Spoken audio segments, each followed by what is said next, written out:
students and parents, thank you so much for joining us this evening. I am delighted to welcome you all to the launch of Learn, Don't Study, a guide for students and parents, authored by Dr. Pramath Raj Sinha.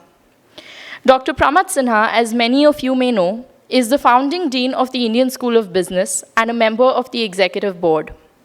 He is also a founder and the chairman of the Board of Trustees of Ashoka University, a liberal arts university which launched the popular Young India Fellowship. He is also the founder and chairman of Harappa, an online education platform now part of the edtech unicorn Upgrad. In his previous career, Pramath spent 13 years as a senior partner at McKinsey & Company, and it was during this time that he built and set up ISB. He can still tell you which stones were put in first when, which rooms were built first, which trees were cut down, and which ones were not. Academics was his first love. He holds a PhD and an MSc from the University of Pennsylvania and a BTech from IIT Kanpur, where he was honored with the Distinguished Alumnus Award in 2018. As someone who has been privileged to work closely with Pramath, I have personally benefited from numerous advice that he has given to me as a young woman embarking on my career. And so this session is extremely special to me as well. Today, we are honored to have Dr. Sinha with us to unveil his new book, Learn, Don't Study, wherein he draws on over 25 years of experience in the field of education and puts together some of the most practical advice available for young adults faced with critical choices for their professional lives. In conversation with Dr. Sinha, we have Dean Madan Pillutla, the Dean and Professor of Organizational Behavior at Indian School of Business. May I now invite both of you to kindly come up on stage for the unveiling of the book.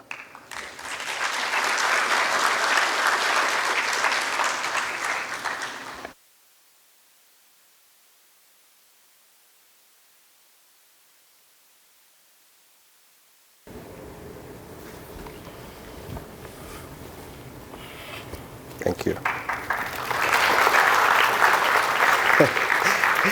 Whenever people do this, they really tie up the... With a ribbon, no? No, but it's... Got that first. It really has to be unveiled.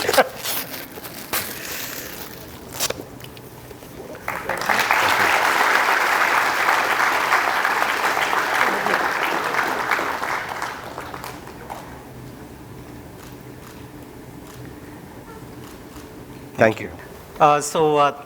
Thank you all. It's wonderful to see a full auditorium on a Sunday evening, and I hope we can have a very stimulating conversation that will get you to go and buy these books. I see a lot of children here. This is a book for you, but this is also a book for your parents. So when you get this book, it's something that I would encourage. I would ask you to get your parents to read. Especially the last chapter, because there is a whole chapter about the advice that Pramath is giving for parents about what they should be thinking about their children. Let me start off by saying, for me, this is a privilege. It's a real honor. I read the book when it came out. I told Pramath then, and those of you who know me, and a lot of you don't know me, I can be very honest about anything that I look at. But I did tell Pramath, I said, Pramath, this is a wonderful book. It's a really, really good book, and it's a book that should be read by all high school students and by a lot of parents, So that's the way that I look at the book, and I also feel that this is a book that a lot of us wish we had written ourselves, or alternatively, we wish that we had the wisdom of this book when we were high school students, or when people like me, when we were flailing around in engineering college, because I went to engineering college because I didn't want to be a doctor, which is not a great motivation to be in an engineering college. With that, I also want to say that it's an honor for me to be here. If I'm here after having spent 30 years outside of India, the blame or the honor goes to Pramath. Okay, so Pramath seeded the idea of ISB in my head the very first time I came to teach here in 2001. And we've remained friends. And periodically, every time I meet him, his question would always be, when are you coming? So when are you coming to India? So I finally came in 2021. So in 2001, I thought at that time, for a person who was so very young, it's only now I realize how young it is to head an institution, to set up an institution like this. In his mid-30s, he was an incredibly wise person at that point in time, and he continues to be wise. And a lot of that wisdom he's distilled into this book. It's come down. It's his life stories, but the way that he is, it's also the life stories of the different people that he's mentored, including the young lady who made an announcement just now. She said she was mentored by Pramath too. I just want to start off with one anecdote before I go into this book. So last year we did the 20th year celebration of ISB. And we also had an event where we had the founding class of the ISB coming here. The founding class there, so this is in 2001, students who came here took a risk of coming and joining an institution which was a brand new institution, which was the ISB, and Pramath at that time was the head of this institution. So that particular class, they formed a guard of honor for him, as he was entering. They carried him on their shoulder and brought him in. I was telling Guru at that time, and later, any time that I meet old students, or people that he's interacted with, that he's come across, every time that we meet them, we get a glimpse of the kind of an impact that he's had on different people. And Guru, you told me that, right? So the thing that Guru told me, and Guru is the head of our external relations, he said the reason why you see that kind of respect, that kind of warmth towards Pramath is the amount of effort, the amount of thought that he puts into mentoring the people. He knows a lot about them, and he understands what they're all about, and he points them in the direction through questions. He doesn't give answers, but through questions he points them in directions that they later on they look at and they say, this has been one of the most wonderful mentoring experiences of my life. So that's what he's been, and that's what he's attempted to distill in this book itself. So a great read, something that I recommend very, very, very, very strongly, and for the children as well as for the parents. With that as the introduction, Pramath, is it okay? Can I begin now with some questions? Thank okay. you. Please begin. You are embarrassing me. So the questions itself, so I don't want to hog everything, so I'll take about half an hour.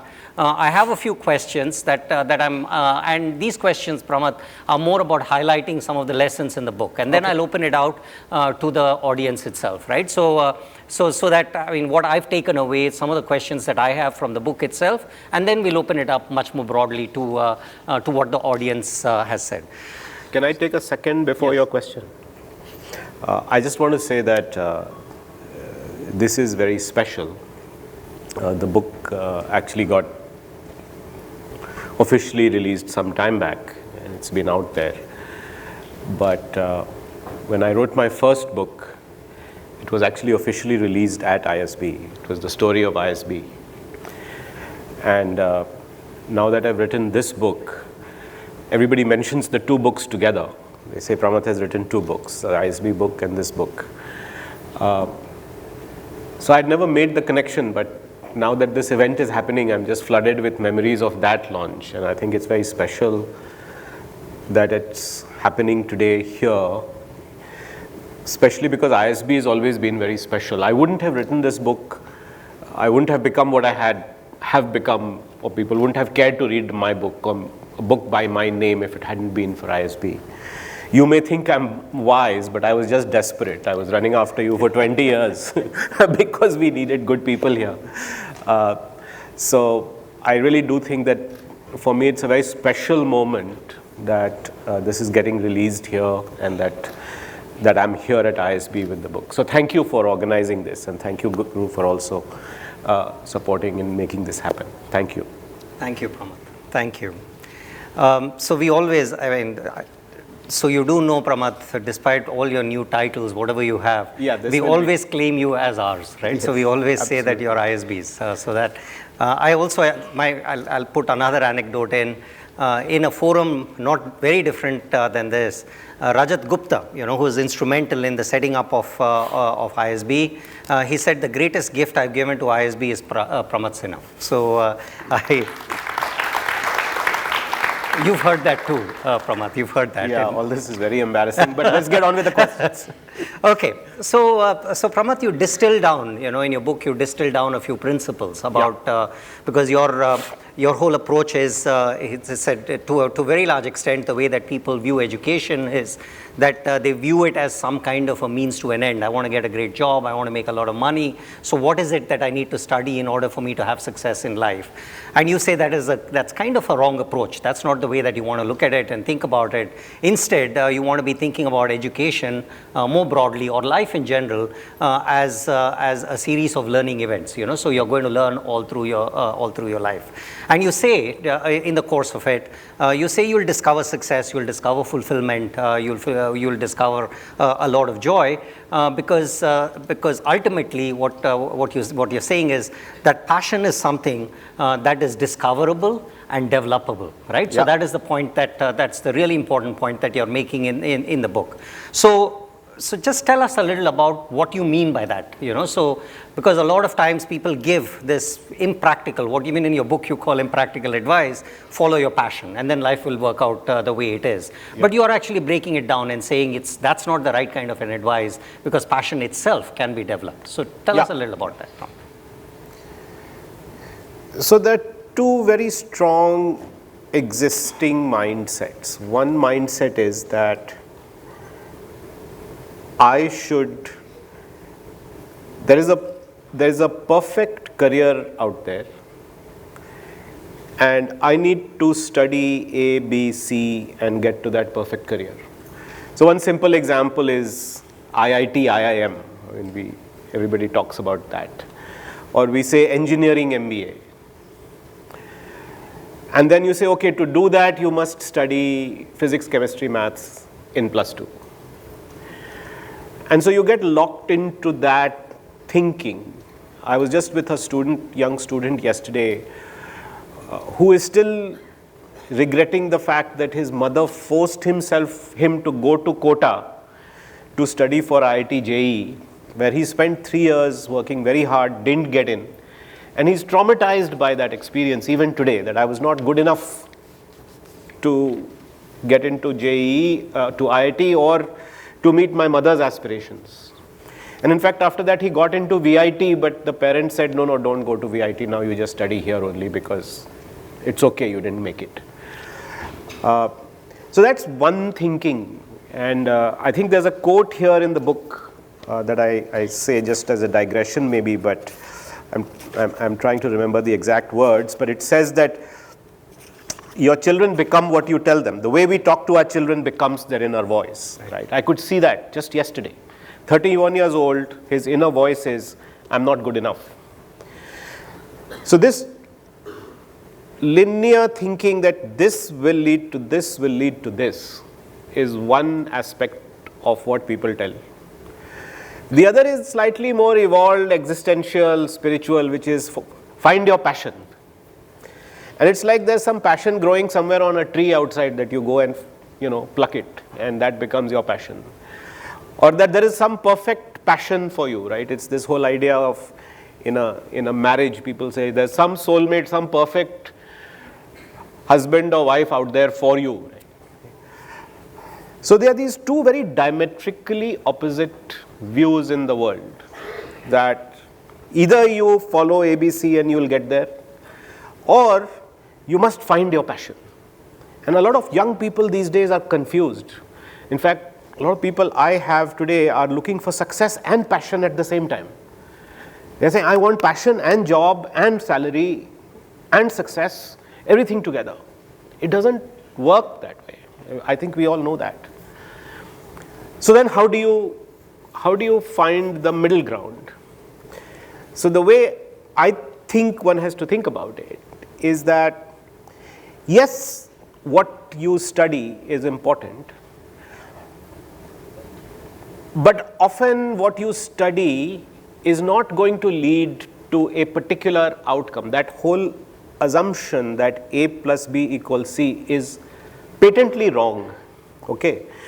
And the reason is that the job C that you think you are preparing for has not yet been created. We live in a world where constantly new opportunities are getting created.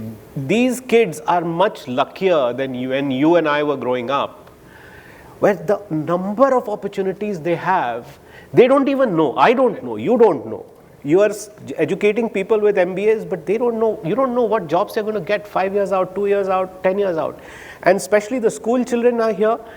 Nobody, if somebody tells me that they know what they're going to be doing 10 years out, I can tell you they're smoking something. Okay? Now for them to then predict that you should study this to go there, it's not possible. You can't do it. So the best you can do is do your best. Find the best institution you can get into and learn. Learn as much as you can. Be curious. If you don't get your favorite department or your favorite specialization or your favorite IIT, go into the next best institution and make the best of it. And that's what I'm saying on the first bit. That doesn't matter. If you didn't make it to IIT, you didn't make it to mechanical engineering and you got into some other, and there make the choice and go to an institution where you will get a better education. Rather than saying, if I don't get that subject, I would have failed. Okay, so that's the first part. And on the second part, I'm saying that the search for passion is a lifelong thing. You will discover a passion, and then you will realize after some time that, oh, this is actually no longer my passion. I need to find something else to do. So if you look at my own life, early on in my life when I was a school kid and people would ask me, what do you want to be? I would say, I want to be a bus driver. And I really was I remember being very excited about being a bus driver. I still remember the first time I drove a bus. It was very exciting. It felt like the best thing I could do, right? And the idea that, you drive a bus and take bus back and forth and you'd go different routes. I used to live and dream that I would be a bus driver. You may think I'm being humble or something. It's not that. I genuinely felt that being a bus driver was. And when I came out of IIT, I hated engineering. And I thought I would never do engineering. And suddenly 2 of my professors told me that, no, you should study more. And I was like, me? Study more? Are you out of your mind? Why should I study more? I hate all this. I don't want to do engineering. This is not for me. I'm a terrible student. And they say, no, you should give it a chance. So after a lot of negotiation, they are telling me to do it. I'm saying, no, I don't want to do it. And then I discovered to my surprise that I became really passionate about, I went and did a PhD in engineering. Look, I wouldn't be sitting here as Dean of ISB because when first Rajat asked me to get involved in the project, I said, no, I don't want to do this. I thought this guy is my boss's boss's boss. He's going to give me some grunt work to do because he doesn't have time. I'm this flunky. He'll make me do all this work. Maybe I should get out of it. So my excuse was, I don't have an MBA. How will I help you build a business school? Of course, he was smarter than me. He said, because you don't have an MBA, you'll do a better business school than I can. So, but my point is, if you really figure out how I discovered my passion, well, Rajat Gupta discovered my passion for me. So, I think people have to understand that it is sometimes by chance, sometimes by somebody offering you an opportunity that you might say, oh, no, this is not for me. Or sometimes it is just through circumstance that you discover something you like. And you have to be prepared for that rather than looking for this elusive, perfect passion that you are only cut out for. These assessment tests that people do with, and I don't know if there are any assessment people here in the room, but I'm sorry to say, you take the test. I've been told that, you become a communications specialist. How do you know what communications is going to look like now? ChatGPT is going to do all communications. You don't need a communications specialist anymore. So what job are you preparing that poor kid for? So anyway, those are my 2 points on those 2 myths. One myth is A plus B equals C, another is find your passion. Both you have to do, but you have to think about them in slightly different ways. Thanks, Pramath. There are a few things you said there that I want to pick up on, Yeah. right? So one of those, and that gets covered quite a lot in the book. where you talk about taking risks, not saying no prematurely to things, attempting to go into and to do things. And this, by the way, is also, it's generally what one of the findings in the social science literature is, we tend to regret things that we didn't do, right? We don't regret things that we did and we failed. Yeah. So there are these aspects, and I will come to this. But there's another thing that you said that I just want to pick up on. It's the story you had about this kid who went to Kota, right? Because in one of the examples you give in the book is this person, Anita McKenzie, who discovered her passion design. In design. Plum Chutney, right? Plum Chutney is the company she has. But the really lovely thing in what she says at the end, Pramath, is she says, I wish I'd known that my passion was design earlier, but I don't regret any of those things that brought me to this stage, right? So can you talk a little about that? Because again, you've had a varied kind of, you call it a squiggly career, right? Yes. So part of the way of having a squiggly career is about attempting not to regret the things that we're doing. So can you just speak a little bit more on that topic? Yeah, and maybe it's best illustrated through example. Yes, absolutely. So I think what will happen is, in all our lives, there are these seemingly disconnected events. Things happen, and at that time you don't know what just happened. In hindsight, you realize that from that you picked up something that prepared you for what you're doing today. So I'll give you a simple example.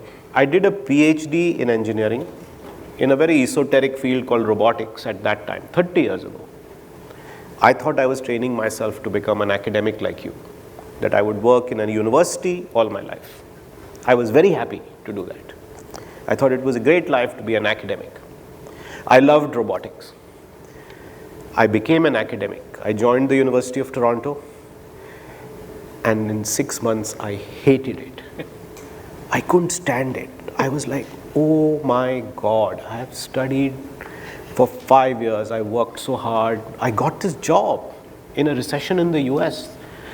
They hired me saying, this is the Harvard of the North and you're being hired. And I was building the Canada arm on the space shuttle. I was doing cutting edge work and I hated it. I hated my boss. I hated my lab. I hated the environment.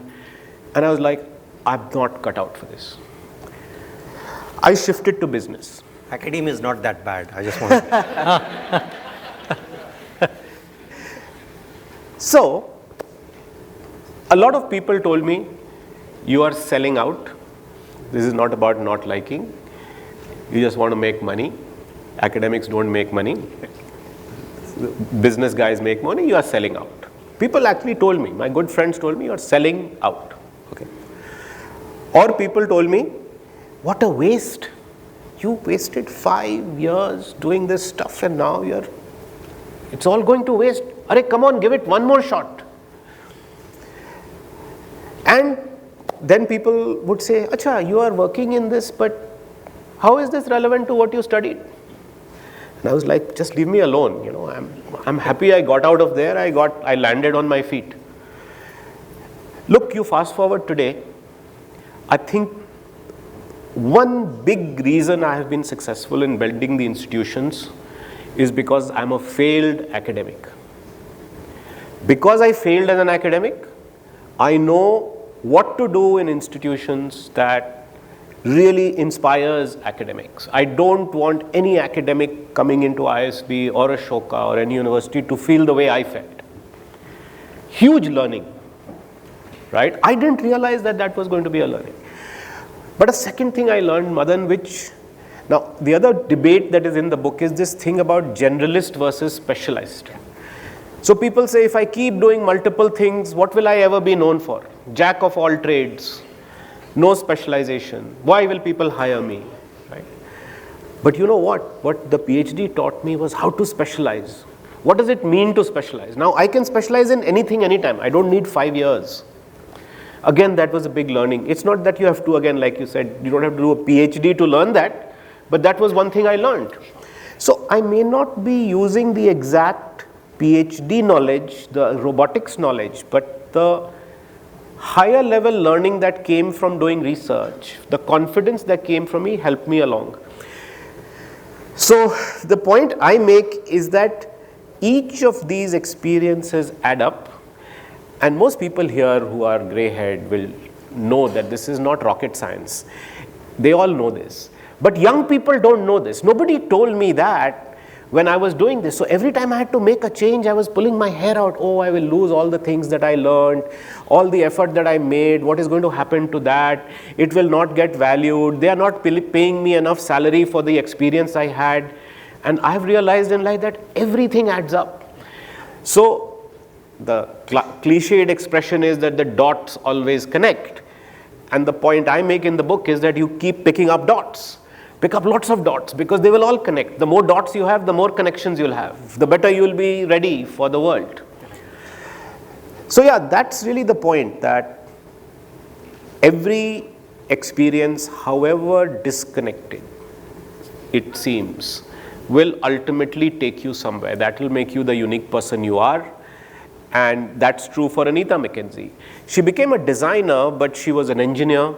I mean, she's a typical IIT IIM. Went to work for Unilever, but Unilever then sent her off to the UK to work for some Prince Charles sustainability initiative. There she met an Englishman, gets married, decides to live there, then she has nothing to do. So she starts to sell Indian crafts, and from there she ends up becoming a designer. Interestingly, what is not mentioned in the book is that I know Anita from Patna. She and her two sisters were my neighbors, and they're all roughly my age group.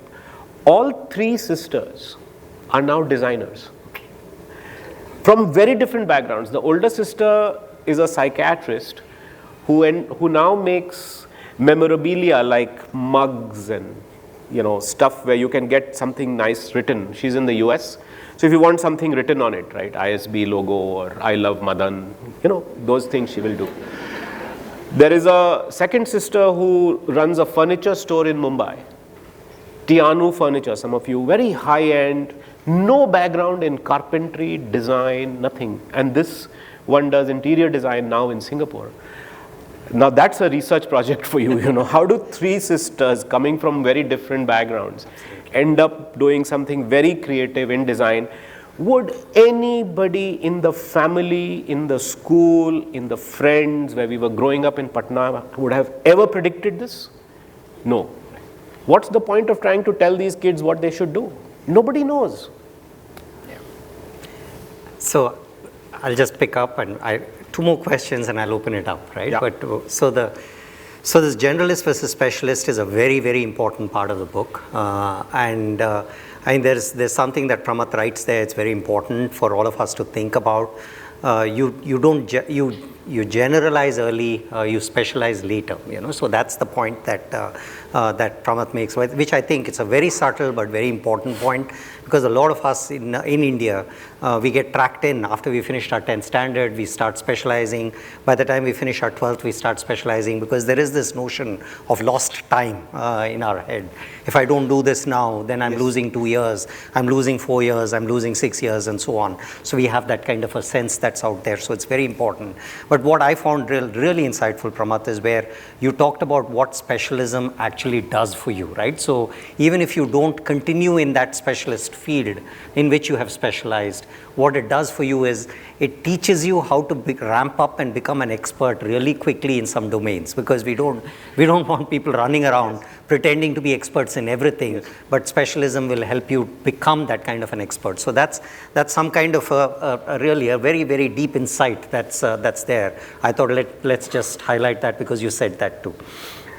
There's one other thing I wanted to, Pramath, just to put this, right? So when you're talking about connecting the dots, so one question that can come about is it's okay for successful people to say, this is how I have connected the dots, the classic survivor bias, right? So I look back and I say, yes, every event is going to teach me something that will eventually lead to what kind of a human being that I'm going to be and how productive I'm going to be, how successful I'm going to be. So how would you, so in your book, you've interviewed a lot of different people, right? So, and these are people who are successes, but what I like about what their success is their successes because they're fulfilled and they're happy, right? So that's the way that you're defining success in some sense. But what would you tell to somebody who says that it's easy in retrospect, in hindsight, to connect the dots when I've had some degree of success, but maybe it's not if I've not been very successful? So how would you deal with that question, Pramath?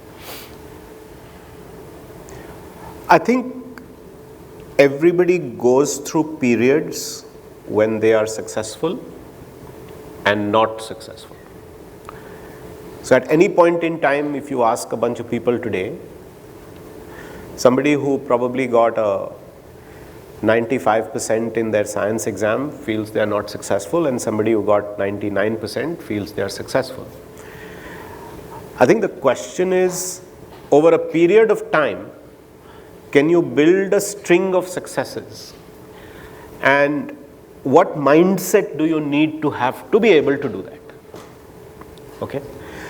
And I'm arguing that everyone can be successful.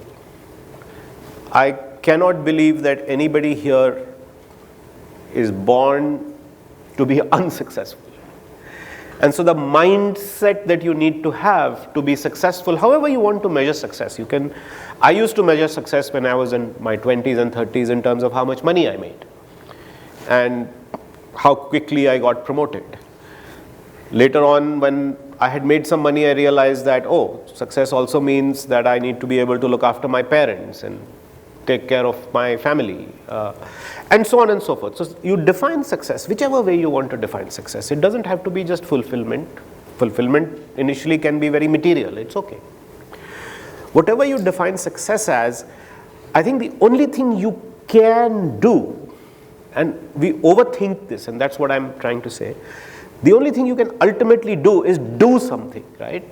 And that do something is to pick up opportunities that come your way and grab them and make the best of them, and if it doesn't work, grab the next thing that comes your way and keep doing that with your life, rather than saying, I can't be as successful as Nidhi is, or I can't do as well as Madan is, and I'm like this only, and I will never be successful because I didn't get into IIT when I was sent by my mother to Kota. So I do think that I'm talking about having a mindset which at least ensures that you are able to find that success, whatever that success may mean to you. And there will be periods in life where you will feel very unsuccessful. I felt very unsuccessful those 18 months in Toronto. I was like, I'm a disaster. I felt very unsuccessful 4 years at IIT. I was in IIT, but I felt really unsuccessful. The whole world probably thought I was very successful, but I was sitting there thinking like, what have I done? In my first semester, I got very bad grades. I fell sick with jaundice. I came back and I got a GPA of 4.8 on 10. Today I'm not embarrassed to say it, but I used to be embarrassed to say what my GPA was. And I said this at the Distinguished Alumnus Award. I said, you must be the first distinguished alumnus at IIT Kanpur who had a GPA of 4.8 at some point. But the point is that you realize that all of us will go through periods of failure, and when you feel you are really at the bottom and that you are good for nothing and everybody else is flying and you are just stuck, it happens to everyone. How do you deal with that? And I'm not a psychiatrist and I'm not a counselor, but for me, grabbing the first opportunity, doing something with it, learning from it is what enables you to come out of it. And that's the point I'm trying to make. So, thank you, Pramath. So, another theme that you have is both. One is about it's okay to fail. So that is one thing. But what I also took away is where you're also telling parents it's okay for you to curb your instincts to try to protect your kids at every point in time. Let them fail, so it's okay for them to fail. Let them fail as long as there is some learning that. That's right, and parents are anyway going to support them. Right? You're never going to let your kids completely go to fail. Yes. So I'll I'll open it up to questions at this stage from the audience, Sure. Pramath, and then we can circle back at the end to summarize the book.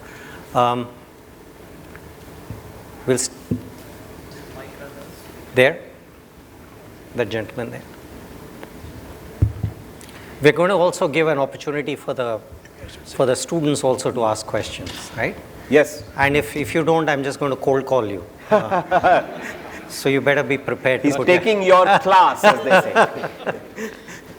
Now you got them all scared. Yeah, sorry. Good afternoon, and good to see you, Pramath, after a while. Welcome to Hyderabad. Yeah. I'm a live example of some of the things you're talking about. Somehow figured my way through my career over the last 30 years. In class 12, I got only 70%, but I did very well in life later on. Today, I'm mentoring startups in the ecosystem here, and I'm also mentoring a number of students in my neighborhood. My proposal is, how do some of the principles in your book be translated through any volunteers? Can we create local volunteers in different places who can translate your principles and communicate to more youngsters here? And for that, I would like to raise my hand as a volunteer in Hyderabad. Oh, thank you. I haven't thought about that. But well, you don't need to be empowered. You are doing it anyway. But thank you. That's very kind of you, and it's a great idea. I hadn't thought of it that way. Yep. Sir, I'm audible? Where Am I are you? audible? Oh, yeah, go Yes, ahead. sir. This is Ramesh, founder of Money Maths, a financial education company. Yeah. Because there is a lot of financial gap, education gap, so that's why countries are bankrupting, banks are bankrupting. And I was an academician before, I now turned into entrepreneur, financial entrepreneur. I was inspired by your book that learn, don't study. And could you give some examples? Because I was going through some literature where a psychologist called Edgar Dale in 1969, he was discovered one triangle, cone of learning. There I came across the difference between studying and to that of learning. So is there any that inspiration? And how you want to understand us that how do you differentiate between study and to that of learning? So as we know that learning is by doing ourselves and studying is by reading books. So thank you very much, sir. Would you like to ask a question? Let me get the answer first. Yeah, no, I'm actually not aware of that research, and it was not inspired by that, but I should go back and take a look. Yes, yes. Cone of learning is the concept which it was. I will check it out. Thank you. And I just would like to ask that what are the things which you would like to narrate us so that we will learn something else. Because No, I'm answering your question. yes, sir, thank you. I must tell you the motivation for the name of the book actually came from the fact that I was not very happy with the earlier name which the publishers had chosen, which was they were calling it Preparing to Pivot.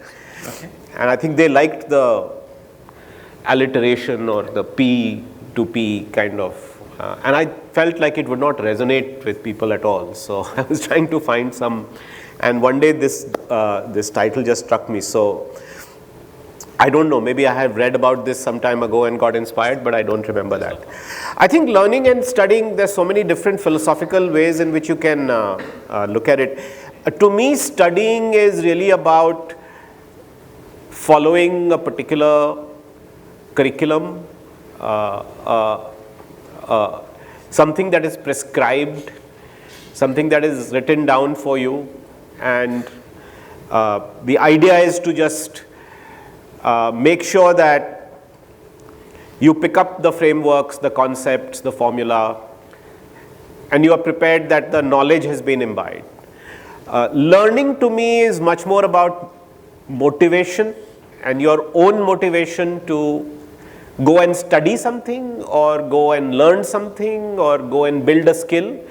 And the difference is really the self-motivation versus the forced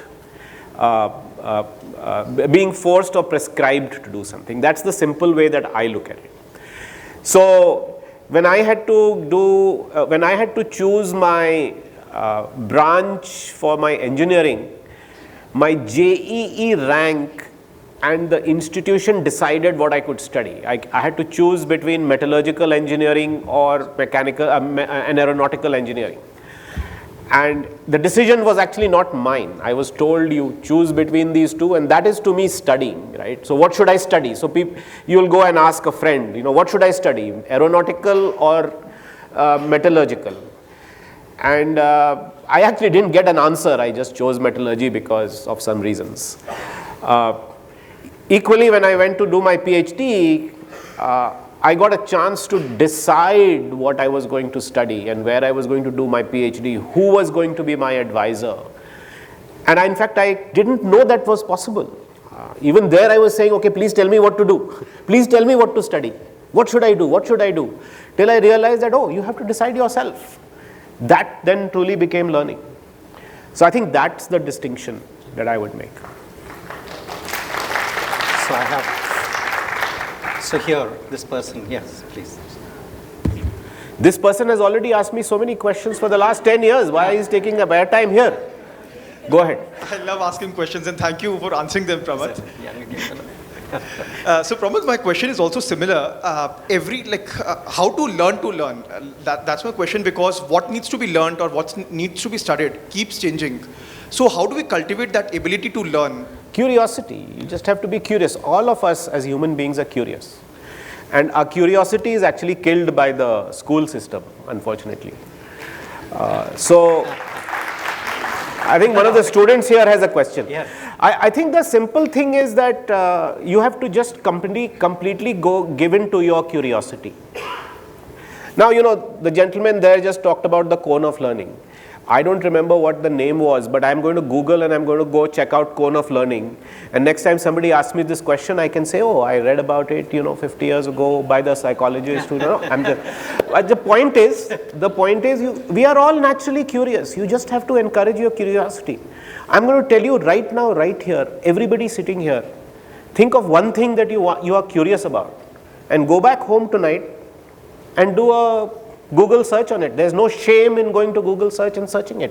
Today, that's what you have available. In the old days, you would go to your big Encyclopedia Britannica in your uncle's library and try and check it out. So just be naturally curious. I encourage people who come into our MBA programs, I tell you, are you reading a business newspaper or not? There are ISB students here.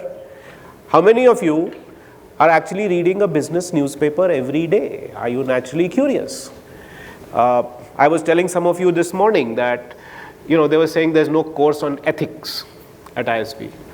I was saying, listen, every day in the paper, all you have to do is find one article where somebody has broken the rules and you learn what not to do, right? So I think you just have to be naturally curious.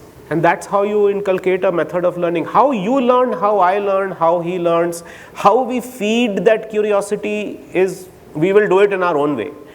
I love watching videos, by the way. For me, YouTube is the best thing that happened. I can watch anything on. By the way, I still go to Khan Academy to clear my statistics fundas, right? You can do that. You don't need to be. So I think it's a natural instinct that all of us have, and I think we just need to do one such thing every day, every week. Some people say read a book every week, and some people do that. I think that's a great habit.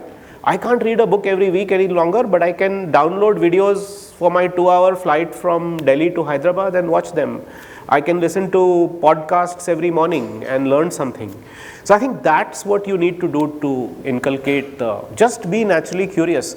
And by the way, all of us are going to hopefully live a very long time. So it's good to start becoming curious, because life is going to get very boring otherwise. So for the non-ISB people here, we do have a course on ethics. I just want to be clear. I don't know what you're saying. I think your students are not getting the right information. We should get some of the girls in the audience here. Yeah. He also had his hand up first. He had his hand up first. And the girl sitting next to you also. Yeah. Good morning, sir. And sir, I just wanted to know, sir, teenagers these days are struggling to manage their time, because when they come to 10, they get this unknown pressure from parents and all, like it's the most important year of your life. And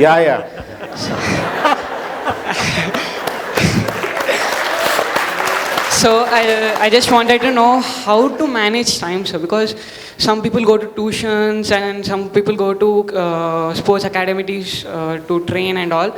So they don't get much time to manage their time, and they just get lost in, how do I manage time? When do I study? When do I, take care of my body and all? So just. So, which school are you in? So HPS Ramantapur. Okay. So ask your teachers to invite some of your alumni, there's one of them sitting there, to come and talk to you about how to prioritize. Okay? Because time management is actually about prioritization. If you have 100 things to do and you try to do all 100 things, you will be constantly under pressure. And I'm sorry, but I can only empathize with you. I had 3 older sisters. So my parents would always say, see, all your sisters used to work much harder than you. Right? And they have all done so well, and look what will happen to you. You will be lying in a khatia outside and you will have nothing to do, right? So, and this is the most important year. And then my friends would come in the evening and they would say that, oh, I have memorized everything. I have revised physics 3 times. And I'm like, I haven't even gone through 1/3 of the book, and these guys have done 3 times, and more pressure would come. And then I had coaching classes. In those days, there were correspondence courses. So every week, a pile of books would come, and they would have to be done. So you can't do everything. Okay, you need help. Somebody to teach you how to prioritize. Simple, go to Google and check out the Eisenhower matrix. The Eisenhower matrix. There's a very famous general in Second World War from the Americans. He's called General Eisenhower. He then became the President of the United States. So he came up with the Eisenhower matrix. The Eisenhower matrix, basically the simple matrix, it says what is urgent, what is important. Okay, so if you do a 2x2, if you learn how to do 2x2s, you will become a star MBA student at ISB. But a 2x2, it says urgent and important, high and low, and work on things which are important and urgent at that time. And don't depend on parents, friends, brothers, sisters to do this for you. You do it yourself. You can decide what is urgent, what is important. Based on that, you prioritize. But anyway, it's not easy to do this, so get some help from somebody. Okay? Yeah. Hello, sir. I'm Chaya. So everyone say that academics are very needed to be successful. Are they really needed? Yes. You must work hard. Like everyone, can you just suggest me? Yeah. I think the academics are important. This doesn't mean that you shouldn't study, right? You need to learn. I have a little grand niece, and she said, I love your book because it says don't study. So academics are important. You must work as hard as you can. Especially in the 10th, 11th, 12th, it's extremely important because you can't divorce yourself from the rest of the world. But my suggestion is, do one thing that is not required for the ICSC, CBSC, joint entrance, NEET, whatever, just one thing. Do one thing that is of your interest, which is outside, and follow it religiously and with some energy and with some commitment. It could be, I don't know, it could be painting, it could be going for a walk, it could be teaching children in your neighborhood, it could be practicing your Hindustani classical music, it could be anything. But keep one or two maybe too much, but keep one thing alive during this period. But there are going to be periods of time when you're going to have to study and study hard. And I'm not for a moment saying that you shouldn't do that. This is more about making choices and making decisions and deciding whether to do this or that, to do it now or to do it later. But in 10th, 11th, 12th, I'm afraid you will have to work hard and study hard. It's not the answer she wanted. Yeah, I'm sorry. So there's one here, then I'll come to you. I've seen your hand there. This gentleman's been standing up for some time. I'll come to him. Yeah. First you. first you. Hi, sir. Hi. My name is Arya. I'm from HPS school. I was wondering if you would, with all the knowledge you have learned so far, would you have still preferred to be a bus driver this day?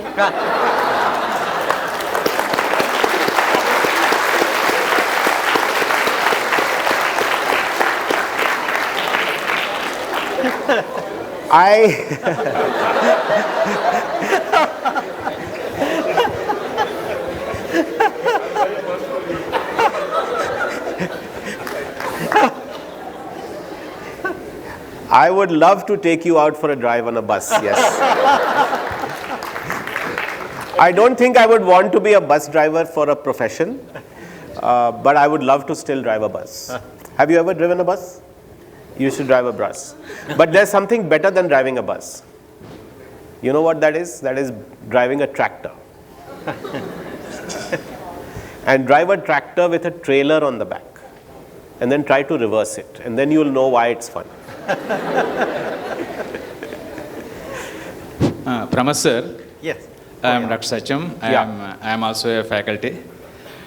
I am in a small university as a teacher, as a red bus. You are into a Volvo bus like ISB. But both are the same. You are a teacher, I am a teacher. Absolutely, and don't ever say you are small or big. Only the brand, the difference is one of the brands. The problem is the road is not good. Listen, please, 2 minutes you need to understand, because we spent a lot of time. As a senior person, they have to advise to the Prime Minister. Because as a red bus fellow, they can't listen. As a Volvo bus, Prime Minister will listen. What you need to advise to the Prime Minister is, there are 23 crore people are studying in India. 23 crores of students are studying. I don't know what they're studying.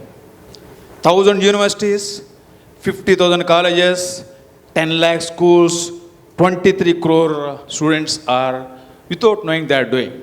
Out of 60 years of lifespan, 20 years they're spending only on studying without doing. So I request you, Pramath sir, we need to do, not to study. We need to advise to the Prime Minister, stating that attendance should not be mandatory.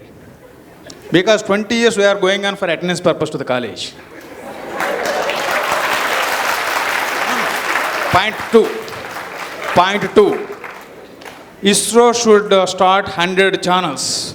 Me TV, ETV, GTV like that. Physics channel, maths channel, computer channel like that. So that all students in their TVs, they will go through. And in collector offices or in mandal offices, they have to write online exam. And they should get certificate directly from Me Seva centers. So that lot of revenue will be saved. And these IIT, IIM only ornaments. You are ISB professor, I am a small professor. But finally, we are all ornaments. Original beauty comes only with the character. So we need to do something to the country. As a senior person, you need to advise the Prime Minister. There should be some modifications that are required for education system. You kindly reform. Because they can't listen to us. Thank you. Yeah, I think Mr. Modi only does what I tell him to do, so I will definitely tell him. No, but not to joke, but I think your suggestions are very valid. I think he will listen to you as much as he will listen to me. So, but definitely I take your points. We'll take. Hi sir, I am Satyam Arora, MBA student from IBS Hyderabad. So my question is, you said grab the first opportunity you get to come out from the failure or something to learn. But sir, the question comes in mind if we get fail in this also. So how do you deal with it and which opportunity to look after which will really help you and how to start something new? So I didn't follow the second part of what you said, but if you're saying that when you fail, what tends to happen is that you don't get too many opportunities, right? Because your failure becomes a bit of a stigma. And sometimes we also then become, because of the failure, become very careful, and we want to see that we pick an opportunity that is the perfect opportunity that will not lead to failure a second time. And often that's contradictory, right? Because people are not going to give you lots of opportunities because you have failed. and you want the perfect opportunity which you are not getting a chance to choose because of your failure. So you're caught in this vicious cycle.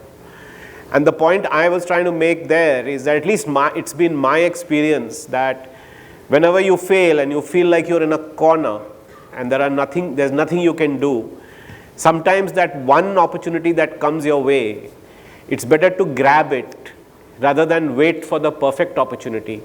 And most of the time that one opportunity will lead you to something much bigger and greater that you hadn't imagined.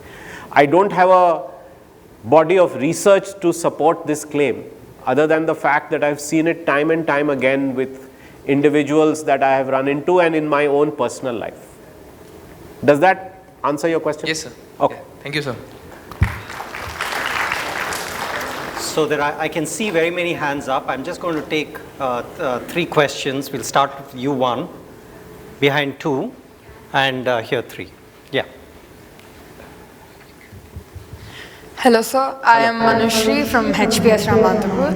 I've always wondered, when you're in 10th or mostly in 12th, you always have to tackle with the question whether it is IIT or NEET. How do you choose one? See, I'm a bad person to ask because I was very confused at your age and I did both. So what do you feel like doing? I am I have no idea what I should do, so. Just pick the few subjects. Do you like biology or do you like math? I like both of them. That is the problem. So do both. So then your answer is done. Why are you choosing? Sir, but doesn't it take half of your life? No. Isn't it totally studying for the rest of your life? It's like 20 years of a lot of learning. If we take MBBS and IIT. No, you study biology for the sake of studying biology. You enjoy studying biology, right? No, as a career, how do you choose? Choosing between the career, not between the subjects. Yeah. Okay. Choosing IIT or MBBS as a career? Choosing IIT and MBBS as a career. We should discuss this afterwards over coffee. Okay. I would say that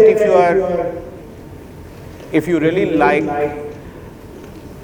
helping people and working with people in improving their health, then you will spend the 20 years studying. It won't matter to you because it's not the 20 years, it's the interest in actually treating people, helping people, old people, sick people. If that's the desire, then you should do the NEET. Otherwise you shouldn't do it just because it's medicine or that you'll become a doctor. Somewhere underneath that there should be a spirit of service if you want to do it. Otherwise you won't be able to sustain it for the 20 years. But let me also tell you that if you do it and you choose that after you've done your MBBS you don't want to be a doctor, you are in a lucky place today because you can do many other things and not be a doctor and still be an MBBS. So it doesn't matter if you did go there and didn't like it. Like I did my PhD and at 29 years old I did not know what to do. It's okay. In fact, at ISB, there are many doctors who come and do an MBA and they never go back to medical practice. So today, the world has become one where you can study to be a doctor and don't have to be a doctor. Thank you, sir. Thank you. Behind. Good evening, sir. My name is Anusha and I am from HPSR. So my question is, how do we find out what our true passion is? Because as you said, our passion keeps changing. So we might be interested in something There is no true passion. You will have many passions in your life. Okay, but what do we follow? My passion just now. Right now my passion is education. 5 years from now my passion would be Hindi literature. 10 years ago my passion was media. 10 years before that, my passion was making money. Okay? So you'll have different passions at different point in life. And when I ask you 5 years from now, you'll say, oh, this is really my passion. I want to be a bus driver. And then 5 years later, when I'll ask you, you'll say, no, that was a passion then, but now I want to become a doctor. And it's okay. It's okay to have these multiple passions. Now, your original question was, how will I find it? You'll find it by trying out different things. What food do you like? What cuisine do you love? Indian cuisine. You like Indian cuisine. Within Indian, what do you like? South Indian meals. Are you from the south? Yeah. Okay. But is there anything, so you've grown up eating South Indian meals, right? Outside of South Indian meals, what do you like? Rajma chawal and chawal. How did you discover Rajma chawal? By trying it out at restaurants. You tried it out somewhere, right? How did you try it out? At restaurants. You went to a restaurant, somebody took you to that restaurant and said, try out Rajma chawal. And you were like, why? Rajma chawal? This looks like dal chawal. Why should I try it, right? I also think about that when I live in Delhi. People are crazy about Rajma chawal. And I'm like, Rajma chawal, why are people so crazy about this? So I didn't like it. You like it. But you discovered it because somebody took you to a restaurant. So similarly, you will discover something that you will find interesting one day. And you will say, wow, this is something new. I want to do this. And you will do it for as long as you enjoy it. You may do it for the rest of your life. And that may become like, oh, this is my true passion. A lot of people tell me, oh, you are involved in education. This must be your true passion. I don't know actually if it's my true passion or not. It is my passion right now. It wasn't actually my passion 20 years ago, and I don't know if I'll keep doing education for the rest of my life. Maybe it will become boring one day. Does that help? Yes. Okay. Thank you, Keep sir. trying out other things, and if something seems like it feels like driving a bus, do it. Thank you. We'll take one last question here. Yeah. Good evening, sir. Good evening, everyone. Sir, as you had said about parents that children become what you tell them. So as students, how do we choose between the dots that parents want us to gather and the dots that we have in the name of passion for ourselves? Very good last question. What do you guys eat at HPS?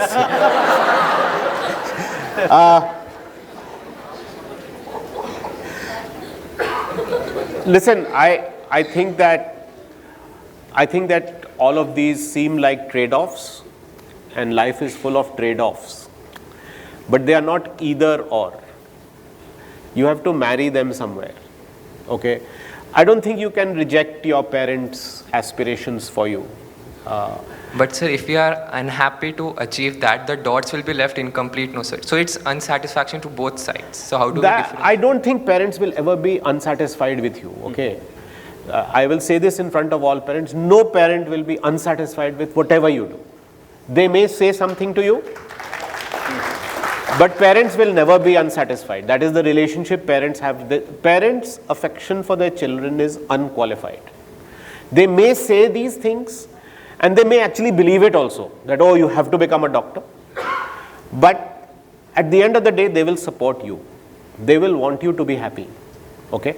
So, I think parents particularly start imposing their dots on you when they think you don't know what your dots are. So, they start imposing on you and say, no, but you are confused. See, Neha knows what she wants to do, you don't know what she wants to do, you are the same age, she's so clear, you're not clear, how come you're not clear, do this. So try and not give them that chance, and if you truly don't know, then follow their dots, okay, don't resent it. But my suggestion would be that I used to always tell my parents that, listen, tell me what the goals are, don't tell me that I'm working less hard than my sisters. Because that hurts, right? So I used to tell me what my goals are. So my father was a smart guy. He told me, okay, you have to make 10,000 rupees a month in salary. That's your target. So I said, okay, I'll do that. I'll figure out how I'll make 10,000 rupees a month. Then I started working hard, right? Because I said, shit, I've now committed, sorry. But I've committed now that I have to earn 10,000 rupees a month. So somewhere you have to be a little bit smart with your parents. Tell them, don't give me inputs. Tell me what the output is. Where do you want me to go? Then I need this support. And then you say, okay, if parents are too demanding, then negotiate for one dot. Just one dot, right? Negotiate and say, this one dot I'm going to do your 9 dots, if there are 10 dots. I know it's a small place to start, but at least it will give you some feeling that there's something in your control. Don't give up control completely to your parents, is what I would say. Okay? Thank you, sir.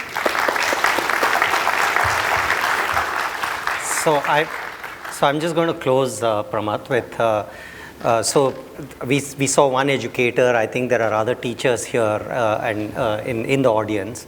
So the thing that I take away, right, from your book is whether it was the ISB, the way that you selected people into the ISB in the very first year, what you've done in the Young India Fellowship, what you've done in the Vedika Scholarship Program. So all of these, it reflects a lot of the principles that you're outlining here in this book, you know, so it's all there. And it's come together very nicely in the book.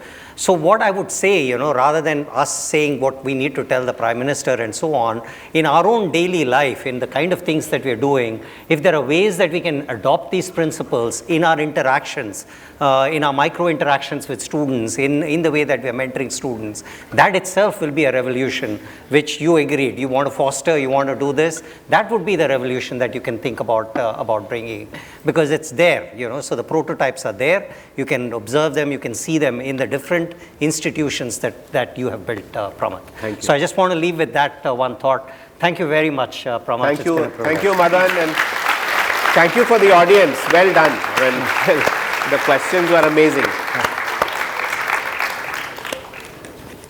Thank you so much, Pramath and Dean Pillutla. Every time I hear Pramath speaking, I take away one new thing. For me today, it was about doing something and doing lots of things and grabbing the next opportunity.